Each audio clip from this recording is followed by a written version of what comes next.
Million लोग अभी भी हैं जो पानी के नज़दीक खड़े हैं और 2 करोड़ लोग अभी भी हैं। और यूएन रिपोर्ट ही पढ़ लें बाबा, यूएन रिपोर्ट पढ़ लें कि 2 करोड़ लोग अभी भी मुतासिर हैं। इसका क्या मतलब? उनको उनकी रोज़गार, उनका खाना, उनका पीना, उनकी सर पे छत, उनकी नौकरियां, ये उनके क्रॉप्स, ये सब मुतासिर हुए हैं। तो ये काम करने का बजाय उसके उन्होंने एक दफ़ा मुंह से फूटा है कि क्या करना है। खैबर पख्तूनख्वा में भी जो 1 महीने की तबाहकारी हुई, उसके लिए भी हमें करना पड़ा। ठीक, हम बिल्कुल करेंगे।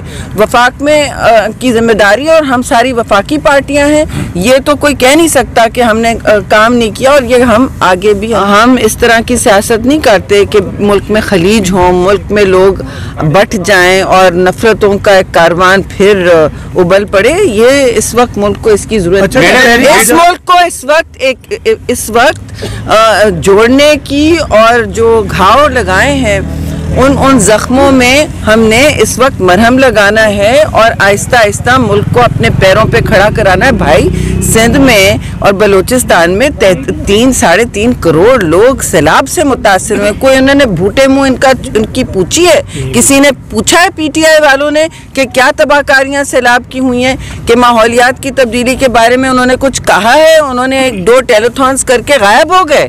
हम ही जाते हैं उन इलाकों में। अब पिछले हफ्ते मैं खैरपुर में थी, अभी तक वो लेक्स खड़ी हुई हैं। लोगों की इस वक्त सर्दियों में उनके मसले हैं कि जितने जल्दी हो सके, जिस डिफ़ॉल्ट की तरफ ये हुकूमत जिस गड्ढे के सामने ये छोड़ के गए थे, हम उसे वापस लेकर आएँ। और ये बड़ी दुश्वार काम है जी।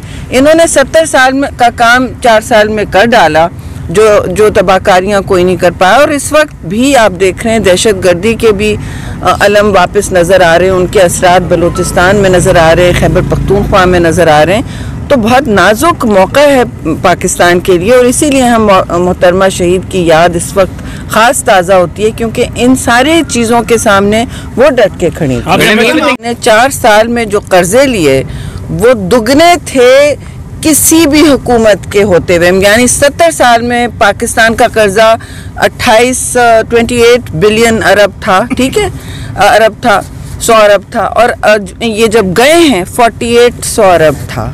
अब आप सोचें 48 बिलियन, 100 बिलियन, ये कैसे हो सकता है कि जो 28 तक पूरी हुकूमतों ने किया, इन्होंने मतलब बगैर सोचे समझे, ये गवर्नमेंट तो नहीं चला रहे थे, ये अपनी इक़्तिदार की एक जो इनको हविस है उसी को फ़रोग देने के लिए, अपनी अना को प्ले करने के लिए यही कंटेनर पे खड़े होते थे। उनके जहन में हुकूमत का भी यही मतलब है।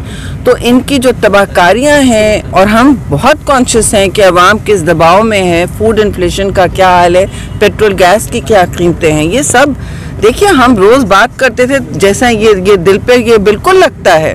ख़ास तौर से पाकिस्तान पीपल्स पार्टी के जो लोग हैं वो सोचते हैं कि हम तो अवाम दोस्त लोग हैं, मुतवस्सित तबके और जितने भी पसमानदा तबकात हैं, मज़दूर, हारी, किसान, सबके साथ हम ही खड़े होते हैं। तो सबसे दबाव तो ज़ाहिर है वहीं आ रहा है। और आपको पता है कि पाकिस्तान के जमहूरी पसंद क़ुव्वतों के लिए, लोगों के लिए, पीपल्स पार्टी के जियालों के लिए 27 दिसंबर को सारे रास्ते गड़ी खतबख्श की तरफ जाते हैं।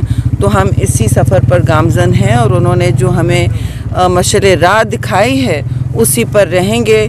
ज़ाहिर है ये सोच दिल में ख्याल तो आता है कि वो ज़िंदा होती तो पाकिस्तान किस रास्ते पर होता और कहाँ होता। और उनकी बेटी ने भी आज कलम बंद किया है अपनी सोच, इसके हवाले से आसिफा भुट्टो ज़रदारी ने न्यूज़ अखबार में 2 जरीदों में।